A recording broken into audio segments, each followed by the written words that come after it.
Bonjour et bienvenue dans ce troisième épisode de la médiumnité enfin décryptée. Et aujourd'hui, nous allons aborder un sujet très attendu, très sensible aussi, celui de la communication avec les défunts. Et il faut savoir de quoi on parle.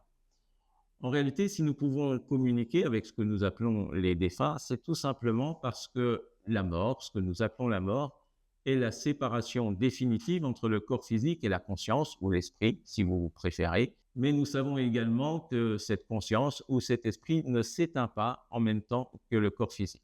Là encore, ce n'est pas une question de croyance, c'est une question d'expérience. Et un médium capte les vibrations que la conscience continue d'émettre alors que le corps physique, lui, s'est éteint. Et c'est exactement cela, c'est cette capacité à capter ces vibrations qui nous permet de communiquer avec la personne dont il est question. Cela veut dire aussi plusieurs choses. Cela veut dire que le monde visible et le monde invisible ne sont pas séparés, ne sont pas opaques l'un vis-à-vis de l'autre, mais qu'ils sont intriqués, qu'ils sont imbriqués. C'est d'ailleurs pour ça qu'on dit généralement qu'on peut ressentir des présences de personnes décédées et les médiums sont d'abord connus pour ça. Alors me direz-vous, comment un médium ressent la présence d'une personne décédée, c'est-à-dire de sa conscience ou de son esprit? Eh bien, par multiples choses. Par exemple, pour moi, c'est ma sensibilité, c'est essentiellement par un froid très caractéristique, un froid assez frissonnant qui commence généralement par les bras, puis par la totalité du corps. Mais des médiums peuvent tout aussi bien ressentir la présence d'une personne décédée en la visualisant, en ressentant une odeur, en ayant une autre sensation. Encore une fois, c'est affaire de sensibilité.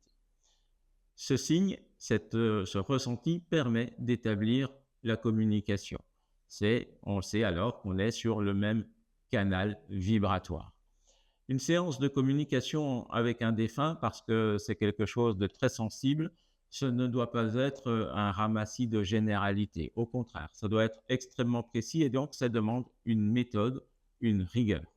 Une séance de communication, ça passe par une phase d'identification pour qu'on soit bien sûr que l'on parle avec la personne avec laquelle le consultant veut communiquer. Ensuite, on le laisse expliquer, passer les messages qu'il a à faire passer à la personne qui vient consulter. Et puis ensuite, eh bien, on essaye de communiquer par des questions ou des réponses, où là, le consultant peut même faire passer des messages. Ensuite de cela, il faut débriefer tranquillement avec la personne qui vient consulter. Il y a une charge émotionnelle non négligeable à prendre en compte. Et puis, il est quand même nécessaire d'expliquer 2-3 petites choses sur comment s'est passée la séance pour que la personne comprenne. Dernière chose, ce genre de communication ne doit pas rendre dépendant le consultant affectivement. Ça serait nuire au travail de deuil. Ça doit se faire donc à très petite dose. Par exemple, une personne ne peut pas venir plusieurs fois dans l'année pour consulter, pour faire une communication avec une même personne décédée. On ne ferait que rallonger une période de deuil déjà difficile. Sur toutes ces questions et sur d'autres, pouvez me consulter via mon site internet, m'envoyer des messages. Certaines idées peuvent faire d'ailleurs l'objet d'une chronique. Et puis, vous le savez maintenant, je consulte sur Paris et sur Lyon et évidemment à distance.